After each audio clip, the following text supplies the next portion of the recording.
В ходе рабочей поездки в Сунжинский район глава региона осмотрел ряд социально значимых объектов Мужичи. Один из них – лесоперерабатывающий комбинат.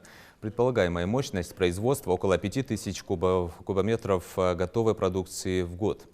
Планируемое количество рабочих мест – около 50. Сейчас предприятие работает в режиме технического запуска. Здесь трудятся 11 человек. Махмуд Али Калиматов отметил, что ввод комбината позитивно скажется на ситуации с безработицей. Более того, позволит организовать легальный сбыт местными жителями и лесниками материала для данного производства. Всего в регионе 47 лесопилок, 4 из которых уже заключили договор на поставку сырья в ЛПК «Мужичи». В сутки кубометров вот этой пунктовой доски сколько? 15 кубов в сутки. Что такое? Цена сколько это? Цена 21 тысяч закупная, розничная цена. А у тебя будет в сутки? 15 кубов. 15 да. кубов. А еще какое производство? Мебельно-щитный экспорт. Мебельно-щитный. Конечно. Экспорт. Да, это из дуба будет. И там примерно сколько будет? Там будет где-то в районе 250 кубов в месяц делаться. В месяц будет делать. Но там уже себестоимость и цена уже другая. Полностью, если брать полные линии у тебя заработали, в месяц у тебя здесь будет что?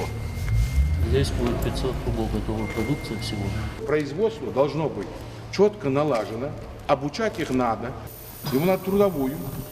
А трудовая, если есть, значит, больничный, отпуск, как положено, он должен жить.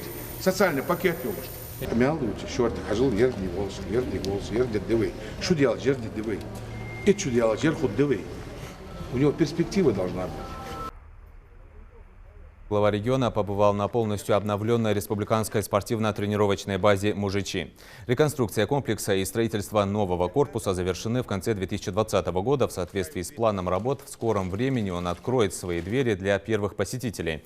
Сначала спортсменов из республики, а позже и со всей страны для проведения тренировочных сборов и спортивно-развлекательных мероприятий по различным дисциплинам.